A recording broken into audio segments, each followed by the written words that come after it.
Good morning, Texas. Woo! Grab coffee, time for Coffee Klatch. And I hope you all have a cup of coffee like this. And it says, "This coffee is making me awesome." Totally awesome. So I want y'all to have a cup of coffee like that. Okay, time to tell a story with a bit of a warning. Right. A parable, you might say. And we chose to do this today because we're into winter. People that live in climates where they get snow, it gets really cold, they're like, forget this. This is the last winter I'm staying here. I'm moving to Florida, or I'm moving to Texas, or I'm moving to California. I'm moving someplace warmer. Hey, that's what happened to us. So yes, this is a true story. So, okay, then quit your... No. I was hoping the music would help. It's... Okay, go ahead. So in 2018, we decided to leave Idaho. We sold our house, sold all of our belongings, and we moved to Denver, Colorado. We liked Denver, but it was a little too crowded for our taste. And when we moved to Denver, we just used a U-Haul, car hauler, and took our things on our own with our dogs. We got there. Like I said, it was a little too fast paced. It was a little, we have to start over. There's no audio.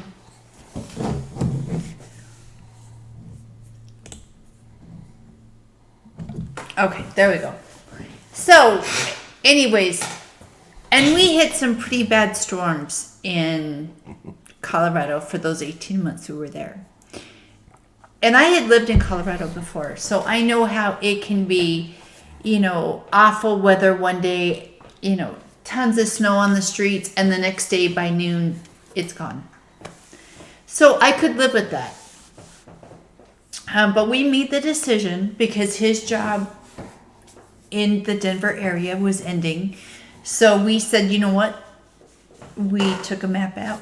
We drew a line across where we would be willing to live. Anything above the line was a definite no. Anything below the line was okay, well, look at the possibility. So we ended up in Huntsville, Alabama. Alabama? And when people say, there's Huntsville and there's the whole rest of Alabama, they're not kidding. They're being truthful. There's two kinds of people in Huntsville. There was dirt poor and NASA rich. Right. And we were neither. We were just in the middle because we... So we were there for about 6 months. And then his dad got really sick. And so we decided, you know what? Let me back up a little bit. When we moved from Denver to Alabama, we hired movers. We hired a moving company. They did everything they should have because it wasn't my first time dealing with movers. Everything went the way it should have. We told them what date we would be landing in Huntsville and when we would need our stuff, and they were there a day or two later. Yeah, they were wonderful. It was awesome. Really good company. And I'm not using names in this video as far as companies go. Just because the tone is about to change, and that's where the music would have came in really ominously. But this is good stuff. So after 6 months in Alabama, which I loved Alabama. I got to see fireflies, and it was wonderful, except for the ground would move at night. And not from earthquakes. From cockroaches. And unfortunately, in that part of the South, if not all of the South, it doesn't matter how clean you keep your house, you have critters. Yeah, all and kinds you have to have them sprayed for it. So, okay, so 6 months down the line, we decide, okay, we're packing up. We're going back to Idaho. Take care of his dad. Well, because his dad was really sick. We go back to Idaho, and we drove into Idaho the same way we drove out of Idaho. Big old U-Haul, car hauler, all of our stuff and our dogs, and that was about it. Took care of Dad for about a year. And then we said, time to move. So we decided to come here to Soggy Bottom, Texas. Right. We said, you know what, let's go to Texas. And you know what? We're going to have a great time. We're going to hire movers. And we're going to just take a week's vacation and drive down and take our time and be wonderful. Right, because and all of our stuff was already in storage from our move from Alabama to Idaho. So everything was already in storage. And that's when the nightmare began. So, the movers came. So well, wait, let's back up. Go ahead. So we decided we were going to move. And we said, okay, we're going to use movers. We filled out a thing on Facebook about, we need moving quotes. We're moving. And we were getting calls from all these companies that it's like, yeah, I don't want it. You don't sound good. So we started calling companies. And we called a company. We thought they were a moving company. They were instead? Brokers. Which means, okay, this company, when we looked them up, they had an A+ rating with the Better Business Bureau. Which is easy to do because they don't actually do the moving. They just broker it out to somebody else. And you don't know who they broker it to until that person shows up on the day of your move.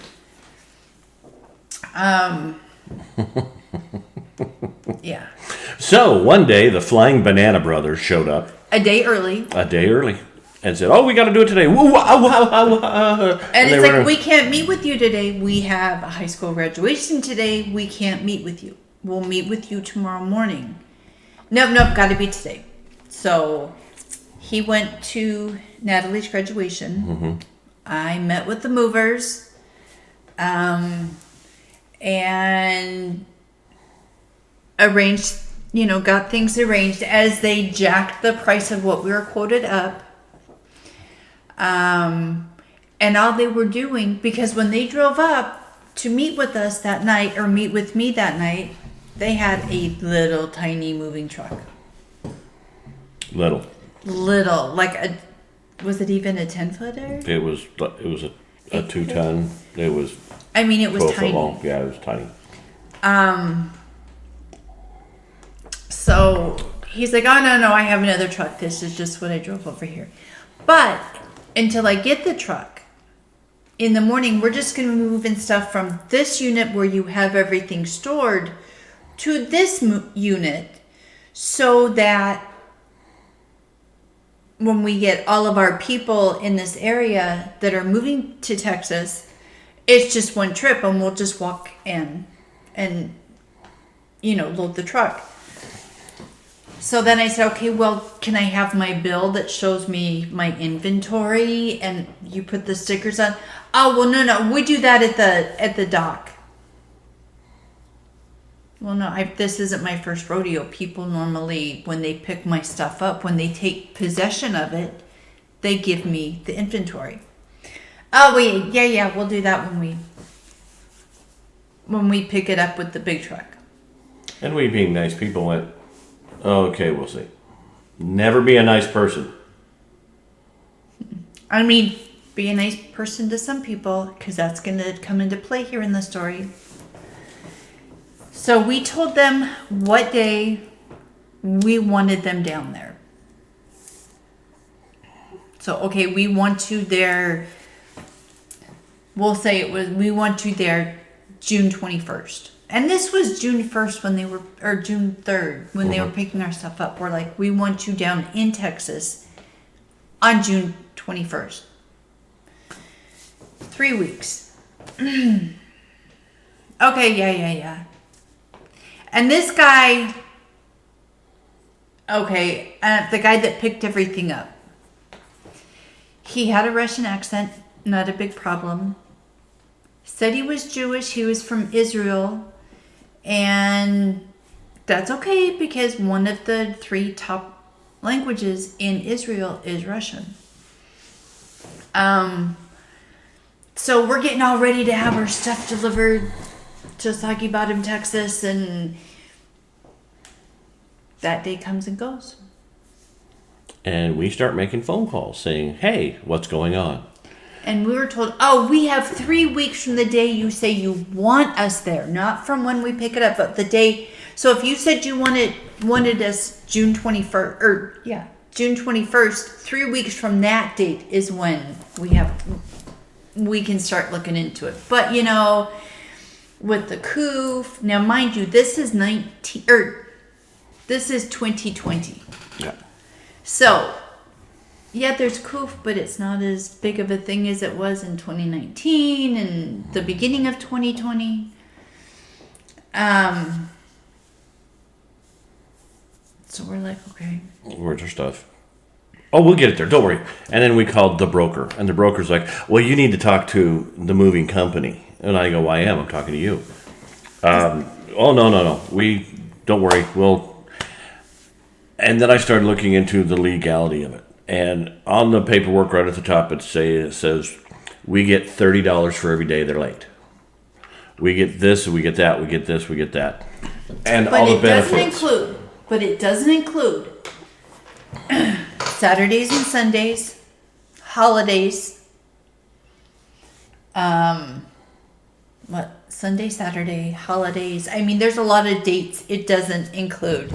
So basically, your 30 days only includes Monday through Friday. It's almost a full year. So, we're getting frustrated. I had to run out to Walmart. I had to go buy an Instant Pot so I could cook. I had no pots and pans. We both had maybe a week's worth of clothes. Mm-hmm. But they were just, we were going to be traveling. They were just kick around clothes. There was nothing nice. I had 2 pairs of shoes. And if you know for me, 2 pairs of shoes is unacceptable. That's before noon on Monday.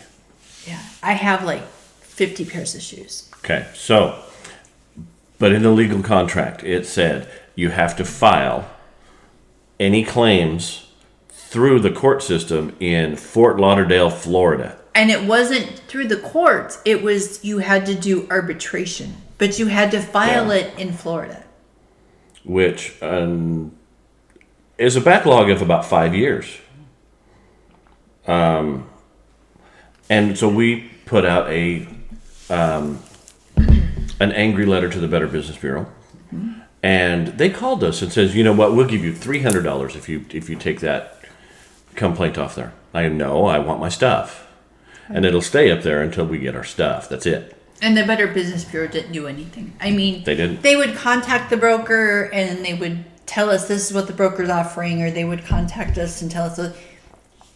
The Better Business Bureau did nothing. I also filed a complaint with the FMSCA, which is the Federal Motor Carrier Safety Administration, which handles movers. Unfortunately, what they do is they take dues and not do anything. Well, they didn't even take our dues. They did nothing. The people who open up a moving company have to pay them dues, and then they get protected. So because they did nothing for us. They did nothing for us. Nobody did anything for us. We were just SOL. Right. And the broker kept telling us, because we told the broker, well, you will have our stuff here by this date, or we're calling the police. Well, you can call the police, but you'll be the one in trouble for just filing a false police report, blah, blah, blah. And the person who picked our stuff up, because he was Jewish, and we're in the August, September, October timeframe, they have several high holidays that they. Oh yeah, we got the high holidays. We got Rosh Hashanah or whatever it was, and Yom Kippur, and it's going to be another 2 weeks till the holiday's over, and you're going. And they never. It was my wife's in the hospital. Oh, I'm in the hospital. Oh, my kids got the coof. Oh, Now, this is where it got fun. Mm-hmm. This is where being nice to people actually paid off. I was very polite with the U-Haul people. I called them and was very pleasant on the phone. I've got a problem. This is what's going on. And she goes, oh, yeah. Can you identify any of the stuff? I go, yeah, because there's no roof on it. You can climb up and you look down into it. There'll be this, and that right there on top. And we found out that the person who put our stuff into that storage unit had not paid any of the rent. So we're at 4 months, no rent's been paid. We know what storage units do. They sell it off. And the nice lady went, okay, you know what? Get them to sign a piece of paper saying that you can get in on it, and I'll open it up for you. So I hired another moving company. Well, wait, before then, we contacted a friend of ours in Idaho who is an attorney, and he went over the contract, and he's like, yeah, they've got this thing wired so tight, you would spend hundreds of thousands of dollars finding this. Yeah. So there's nothing I can do. I wish I could. I hear your story. I feel really bad for you, but there's nothing I can do. So we called the police department. Talked to a friend of ours was he a detective? Yeah, he was an old buddy of mine from the force who had now been promoted up to detective. And they were going to do an inventory raid. Right. So they were going to bash in the door, take it down, knock the lock off, throw it up, put it all into evidence in a storage truck or a transfer truck, and then that would be signed over to us. So I had the police department who was like, oh yeah, got your back, Chad. Then the guys who were in the movers, they went, oh, we're so sorry. Here, let me send this nice letter to the U-Haul saying you can get into it. Because we're never coming back to Idaho. Yeah, we're never picking your stuff up. And this company had an F rating with the BBB. We had no way to know that when they picked our stuff up. The broker had an A+. They had an F. Mm-hmm. And the broker just hires anybody. Here you go. And you're going to give me this much money? Goodbye. And the broker didn't care. The broker screwed us, threw us to the curb, and we would have never gotten our stuff together unless we would have had enough guile, like we did, to find a way around the baloneyism. Right. So, all in all, the U-Haul lady was nice enough because she got the paper or a phone call from the person saying, yeah, they can have their stuff. Yep. They didn't charge us the storage fees because we weren't the ones that signed the contract for that unit. So we weren't responsible for the fees. We got our stuff back. The U-Haul person was nice enough to recommend a company to us. They were movers, actual movers, not a broker. They brought our stuff down. They had our stuff to us in, a week and a half, 2 weeks. We paid them. What we paid them was the money we still owed to the mover from the broker. So we weren't out any extra money there. But I mean, we spent 6 months sleeping on air mattresses. Yeah. Literally air mattresses. So once we got our stuff, the world became much nicer. And still to this day, the broker, if I called the broker today, they'll go, well, yeah, I'm sure they'll get there soon. It's been 2 years. And there's no way. I mean, we didn't receive dime one from the broker for them being late. $7,000 out the window.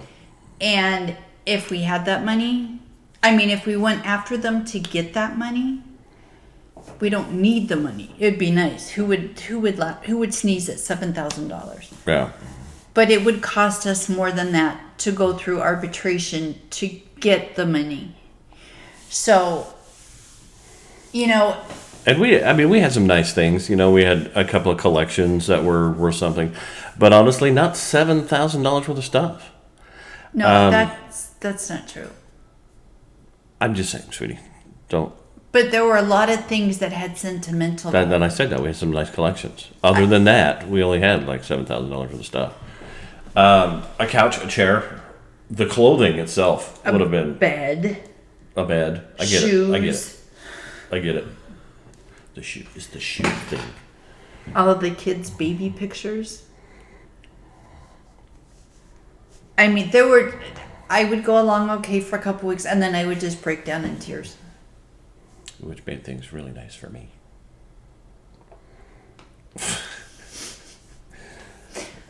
Hi, honey, what's wrong? I'll add that, okay. I don't have my grandmother's dinner.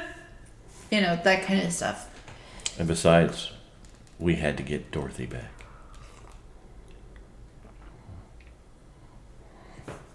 We did. Dorothy is the doll that had belonged to one of my grandmothers. Let me go get Dorothy. Go get Dorothy. We had to get Dorothy back. That's all there was to it. If we didn't, I pity the fool who got her. Yeah.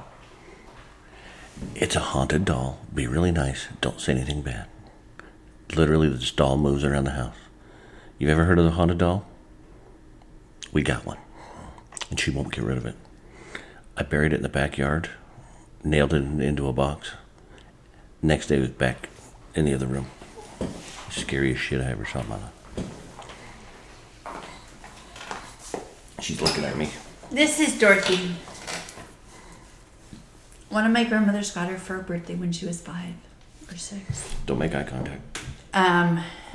She's a sweetheart.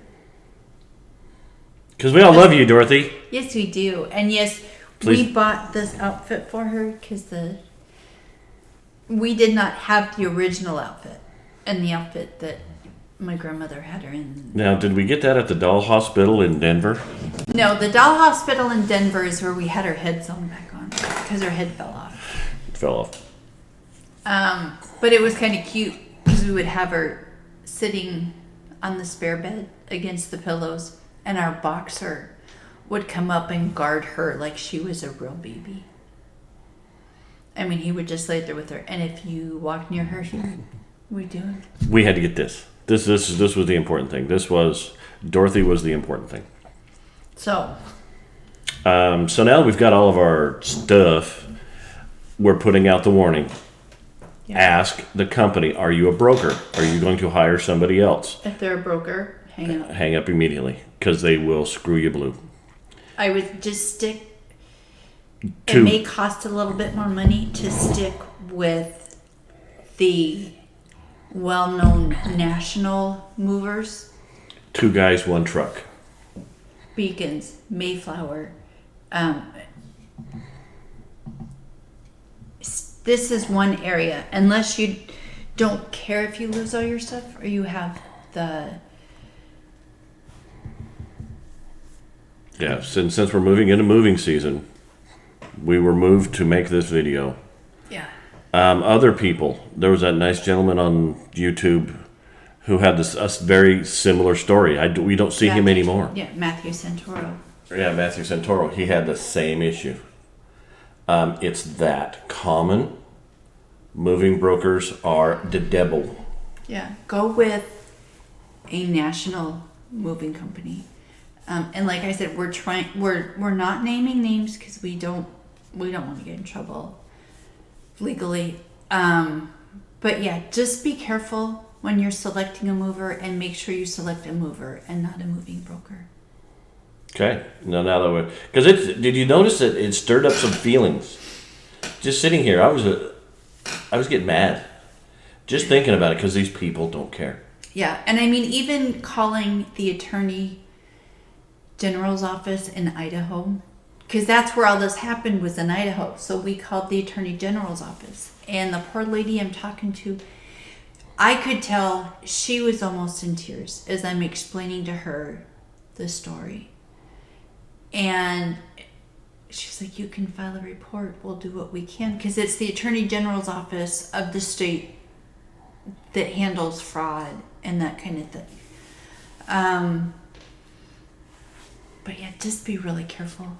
I don't want to see anybody else go through the 6 months of turmoil, emotions, tears, anger, everything that we went through. And luckily, the one thing we were sure of, because we watched them put everything into the storage unit, the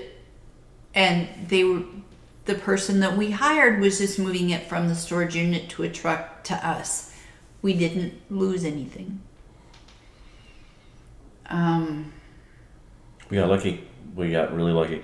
And the fact that we had friends and very nice people back where we originally started, people who were looking to help, to be helpers. Right. My son was there. My daughter was there. My dad was there. And then the lady at U-Haul was nice enough to ban the moving company from U-Haul Nationwide. in perpetuity. They'll never use U-Haul again. So that was the one that the fact that these people are out of business. Yeah, that's the only. Because there's only U-Haul. That's it. So without U-Haul, their business probably floundered.